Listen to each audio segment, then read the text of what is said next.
Continuando com a nossa aula do curso de TAC Arritmias, essa aula é uma aula plus, é uma aula bônus, onde a gente vai treinar tudo aquilo que a gente viu na aula anterior. Então, na aula anterior, eu apresentei as TAC Arritmias a vocês e agora é meio que uma continuação com treinamento, com mais eletrocardiograma aí para a gente ver e a gente aprender e discutir com esses eletrocardiogramas que eu vou mostrar aqui para vocês. Só lembrando que todos esses eletrocardiogramas, ou pelo menos a grande maioria deles, são meus, são da minha prática clínica, do meu dia a dia.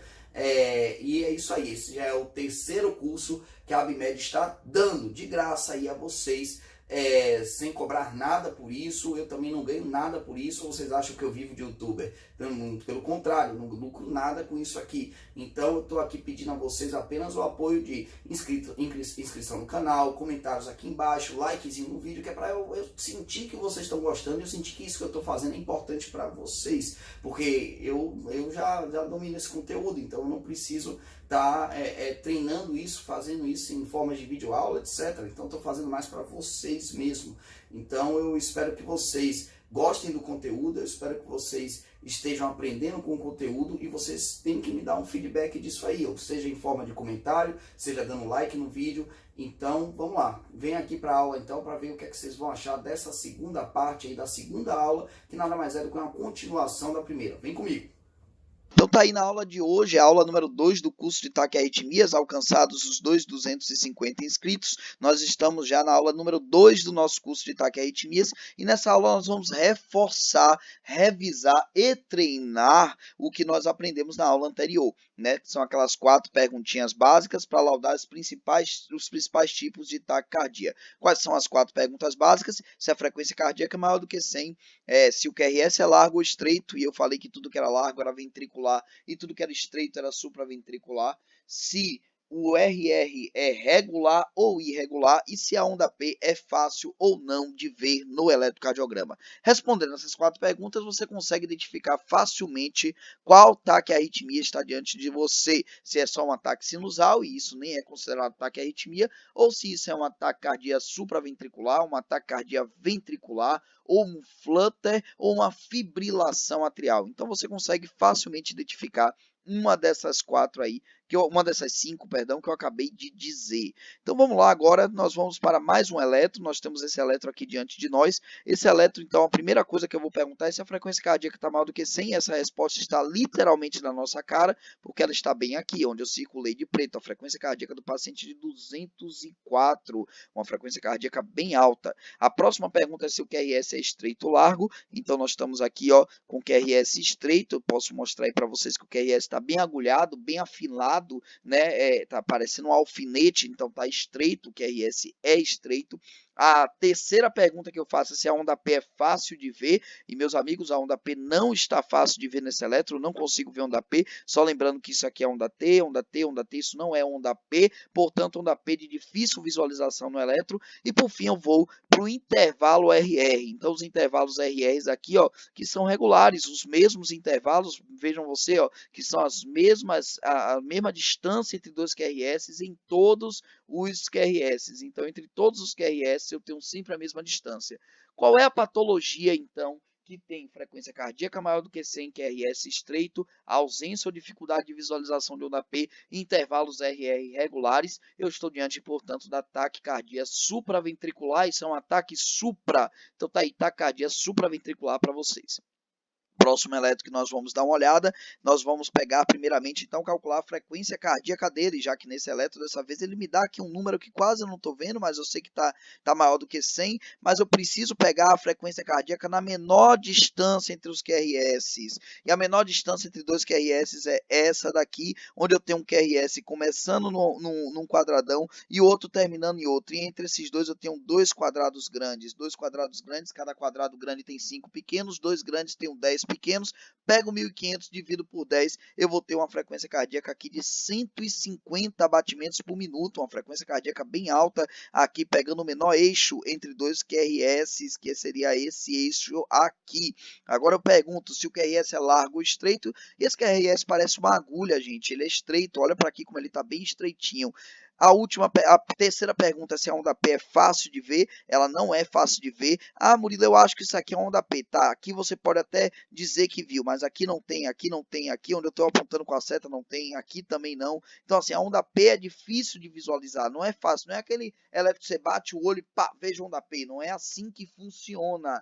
Então, a onda P aqui está difícil de ver. E por fim, nós vamos para a nossa última pergunta, que é se o QRS é regular ou irregular, se existe regularidade no intervalo RR ou uma irregularidade no intervalo RR. E agora aqui, ó, acompanhe comigo, eu vou começar a tracejar aqui os meus QRS. O primeiro traço que eu dou aqui tem esse tamanho, o segundo parece ter o mesmo tamanho, o terceiro já aumenta, o quarto aumenta ainda mais, o quinto diminui, então fica assim, o intervalo QRS aumentando e diminuindo. E o que dá aí uma frequência cardíaca maior do que 100 no menor eixo, associada a QRS estreito, associada à dificuldade de visualização de onda P e RR irregular. Eu falei para vocês que a única ataque à arritmia que dava RR irregular era a fibrilação atrial. Portanto, nós estamos aí diante de uma fibrilação atrial. Então, esse é um FA, isso ainda é um FA de alta resposta ventricular. Por que eu digo que ela é de alta resposta? Porque no menor eixo aqui entre dois QRS eu tenho uma frequência cardíaca maior do que 140. Vamos para o próximo agora, mesma pergunta, vou perguntar aqui para o eletro, qual é a frequência cardíaca do eletro. Eu vou pegar esse intervalo aqui, onde eu tenho um quadradão, mais um quadradinho para cá e outro para cá. Eu tenho 7 quadrados, 5 do quadradão, mais um para cá e outro para cá dos QRS aqui. Então, eu tenho 7 quadrados de distância entre dois QRS, 1.500 por 7 dá aproximadamente 214 batimentos por minuto. Uma frequência cardíaca bem alta aí para esse paciente, né? 214 batimentos por minuto. E agora nós vamos para a próxima pergunta, que é se o QRS é largo ou estreito. Gente, eu nem precisaria estar fazendo essa pergunta para vocês, basta olhem para o eletro e vocês vão ver que o QRS é extremamente largo. É um QRS muito largo, muito gordo. É um QRS maior do que 120 milissegundos. E eu falei já para vocês que tudo que era largo era ventricular. A próxima pergunta é se a onda P é fácil de ver. Ninguém vai conseguir ver onda P nesse eletro, é quase impossível ver onda P nesse eletro. É um eletro que praticamente só tem QRS, já emendando direto na T, QRS, T, QRS, T. Então, a última pergunta é se o intervalo RR é regular. A quarta e última pergunta, existe sim uma regularidade aqui no intervalo RR. Veja que o intervalo entre dois QRS é sempre o mesmo, né? Então, qual é a patologia que tem frequência cardíaca maior do que 100 associado a uma regularidade de intervalo RR, associado aí a um QRS largo e uma dificuldade de visualização de onda P? É ataque cardíaco ventricular, já que o QRS é largo e a onda P é difícil de ver, nós estamos diante de uma taquicardia ventricular. Isso, obviamente, com RR regular e frequência cardíaca maior do que 100. Vamos para o próximo eletro. Então, o próximo eletro eu trago aqui para vocês agora uma frequência cardíaca. Vamos ver aqui no menor eixo de 150. Aqui também tem dois quadradões entre esses QRS, ó. Um quadrado grande aqui, outro quadrado grande aqui. Frequência cardíaca de 150. A próxima pergunta é se o QRS é estreito ou largo. Gente, nitidamente esse QRS é estreito. Comparem com o da anterior. Tem dúvida se o QRS é estreito? Olha o da anterior que você vai ver o que é um QRS largo. Ou então assista o vídeo que a gente fala de bloqueio de ramo. Eu estou com esse vídeo, já falando desse vídeo há um bom tempo para vocês. Esse QRS é estreito, gente. Não tem como esse QRSzinho fino ser, é muito estreito ele. Não tem como ele se confundir um QRS desse com um QRS largo. É inconfundível. A próxima pergunta é se a onda P é fácil de ver. Gente, eu não vejo onda P em lugar nenhum aqui. Eu só vejo QRST, QRST, QRST. Onda P que é bom, não temos onda P nesse eletrocardiograma. Então, nós estamos diante então, de uma patologia com frequência cardíaca de 150, associada a QRS estreito, associada a dificuldade de visualização de onda P. Resta a nossa última pergunta, se o RR, se o intervalo entre dois QRS é regular ou irregular. E aqui nós temos os mesmos intervalos para dois QRS, sempre os mesmos intervalos para dois QRS, lhe dando aí um laudo de taquicardia supraventricular, uma taquicardia de QRS estreito, intervalo regular entre os QRS, frequência cardíaca maior do que 100 e ausência ou dificuldade de visualização da onda P. Vamos para o próximo eletro agora. Nosso próximo eletro traz, então, uma frequência cardíaca, que é a primeira pergunta que eu faço. Nesse eixo aqui, eu tenho 2 quadradões, eu não sei se está dando para ver bem daí, mas eu tenho um quadradão K mais um K, eu tenho 10 quadradinhos. Nesse eixo, então, eu tenho 1500 por 10. Nesse menor eixo, entre 2 QRS, eu tenho uma frequência cardíaca de 150, é uma frequência cardíaca muito alta. Próxima pergunta é se o QRS é largo ou estreito, nitidamente estreito, esse QRS, nitidamente estreito. A próxima pergunta que eu vou fazer, portanto, é se a onda P é fácil de ver. E, gente, não é fácil de ver. Não adianta vocês quererem forçar a barra, querendo ver onda P fácil aqui, porque não tem onda P fácil. A gente vai chegar no elétrico, já onda P é fácil de ver. Esse não é esse eletro. Olha para cá, Murilo, eu acho que isso aqui é uma onda P aqui, ó. Mas tudo bem, você pode até achar que isso aqui é uma onda P, mas e no resto do eletro? Você não vê onda P com facilidade em lugar nenhum aqui. Então, onda P difícil de ver, portanto não será circulada nenhuma onda P, porque eu não consigo vê-la para circulá-la, mas a frequência aí entre 2 QRS é regular ou irregular? A gente vai ver isso agora. A gente começa com uma frequência com essa espessura, com esse comprimento, a próxima aumenta um pouquinho, diminui, aumenta mais. Gente, eu estou nitidamente diante de um intervalo RR irregular, eu estou nitidamente diante de uma fibrilação atrial. Então, isso é um intervalo RR irregular, com QRS estreito, com frequência cardíaca maior do que 100, associado aí a uma dificuldade de visualização de onda P. E eu já falei, o intervalo é irregular, a chance de CFA, de ser fibrilação atrial, é alta. Então vamos para o próximo. Esse elétron é um elétron um pouco mais difícil, eu botei ele só para vocês raciocinarem em cima do problema. Então esse é um paciente que ele tem uma frequência cardíaca no menor eixo de também 150, não dá para ver aqui, mas eu calculei, é 150 a frequência cardíaca desse elétron, nesse menor eixo aqui. Então seja lá o que é, tem alta resposta ventricular, porque faz aí uma frequência cardíaca alta. A próxima pergunta é se o intervalo RR se o QRS é largo ou estreito. E esse QRS, gente, esse QRS é largo. Então, olhem para cá. Uma próxima pergunta. QRS largo ou estreito? QRS nitidamente largo, fazendo inclusive aqui um RR', ó. Então, aqui ele faz um RR' em V5. Em AVL, ele faz quase um M, um RR' de novo aqui em AVL. Ele faz uma torrezinha aqui em D1. Então, estamos diante, apesar da nitidez da imagem não estar boa, estamos diante nítido de um QRS largo. Eu não preciso contar quadradinho para ver isso. É isso que eu estou tentando explicar para vocês. É visual um QRS largo. E um QRS largo em V1 negativo significa um bloqueio de ramo esquerdo. Então, estou diante de um bloqueio de ramo esquerdo com uma alta resposta ventricular. Aqui em V4 eu consigo ver, em V1 também aqui, onde eu estou circulando com a setinha, eu consigo ver alta resposta ventricular. Os QRS estão muito juntinhos aqui. E a próxima pergunta que eu faço é se a onda P é fácil de ver. Gente, podem observar esse eletro, podem apreciar esse eletro por muito tempo, porque vocês não vão conseguir ver onda P aqui. Não tem onda P fácil de ver nesse eletro. Desistam de procurar onda P, porque não tem. Onda P é uma coisa que você bateu o olho e você viu. Aqui não está fácil de ver. E por fim, vamos à regularidade do intervalo RR.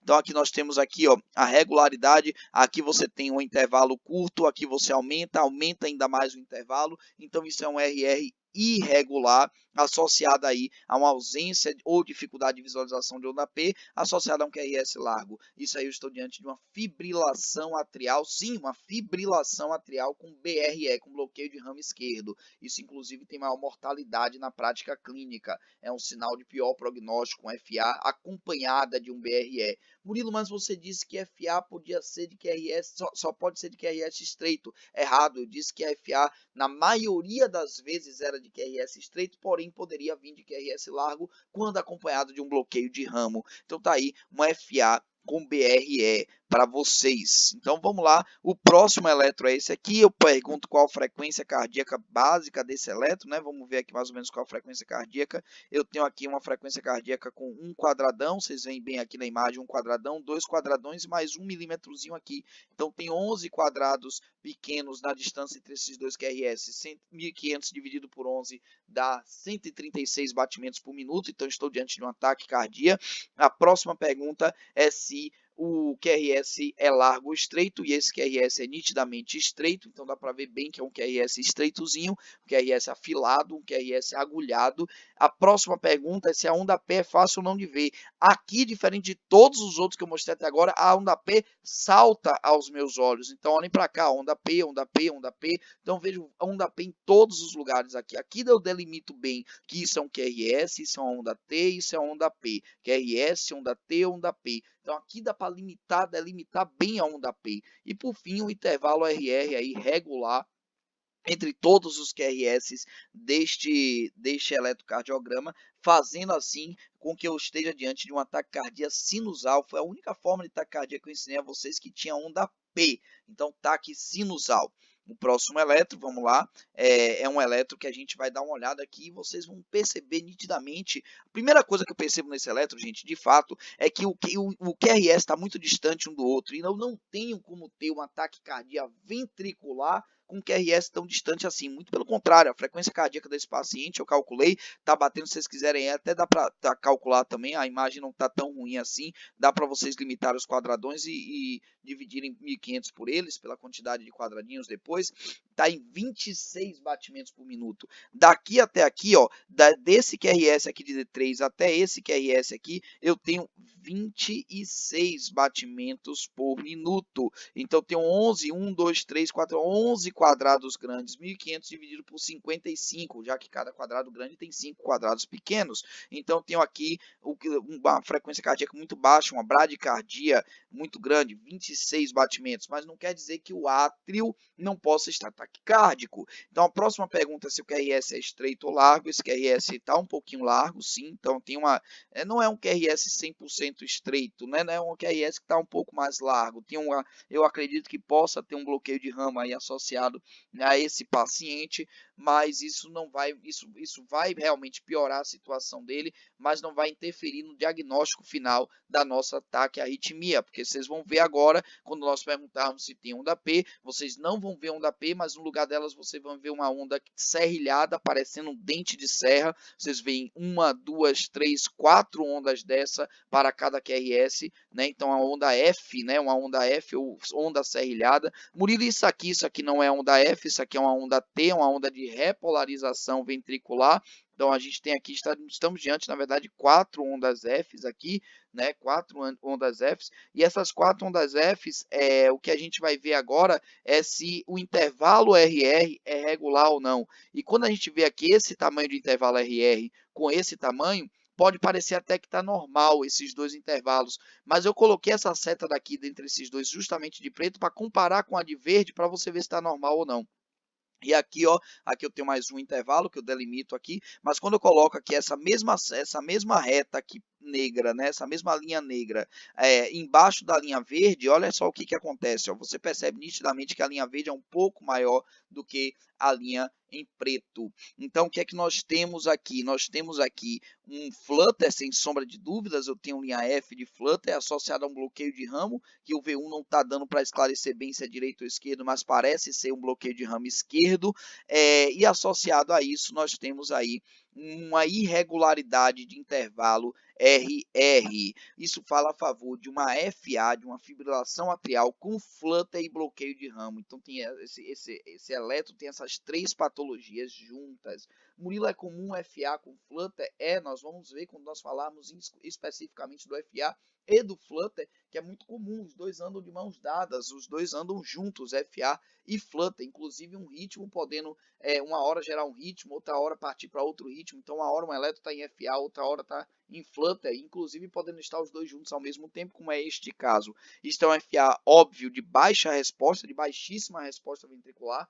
Existem alguns termos atualmente, como os termos de taquicardia de background, que falam de FA e flutter juntos no mesmo eletro. O termo fibriloflutter, que eu ouço muita gente falar, é um termo inexistente, é um termo que a gente usa off-label, ele não existe na literatura, porém esse termo está cada vez mais utilizado, essa taquicardia de background, e que explica aí um flutter e um FA andando juntas. Então esse eletro está bem interessante, é um FA de baixíssima resposta ventricular associada a flutter, a taquicardia atrial.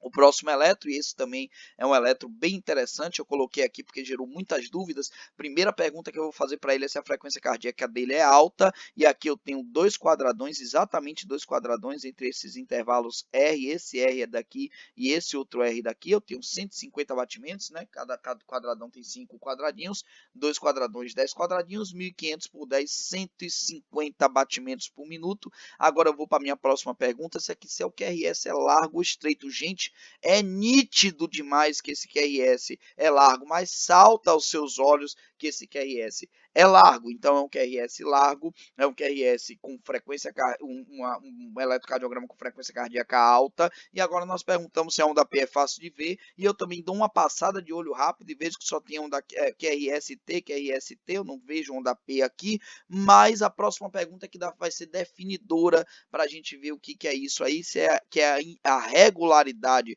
do intervalo RR. Então nós temos aqui agora esse intervalo entre dois QRS, eu aumento o intervalo, diminuo mais, diminuo ainda mais, então eu vou aqui aumentando o intervalo e diminuindo o intervalo, é um intervalo irregular, associado a uma frequência cardíaca alta no menor eixo, associado a um QRS largo e com ausência de onda P ou dificuldade de visualização de onda P, nós estamos diante então de uma fibrilação atrial com bloqueio de ramo esquerdo associado, porque o QRS é largo, logo nós temos I negativo em V1, logo nós temos um FA com bloqueio de ramo esquerdo de alta resposta ventricular.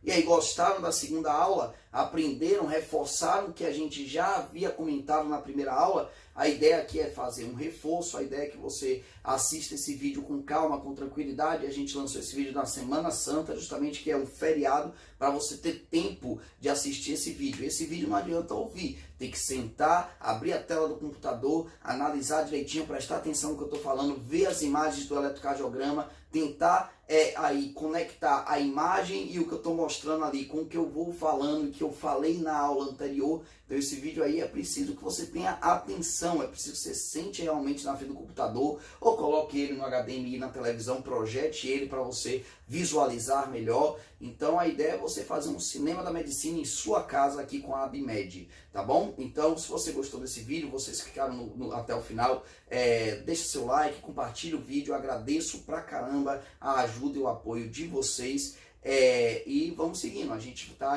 já em 2.250 inscritos, a próxima aula do curso vai sair com 2.350. Então quando a gente bater 2.350 inscritos, a gente aí vai lá e faz mais uma aula de taquiarritmias, e assim por diante, até completar as aulas do curso, tá bom? Um forte abraço para vocês, na próxima aula já tem aí a patologia em si, para a gente dissecar a patologia para vocês, as manifestações, os tratamentos, o que podemos fazer, o que não podemos fazer, que às vezes é até mais importante do que o que podemos, tá bom? Então um abraço a vocês, uma boa Semana Santa a todos e até o próximo vídeo do canal.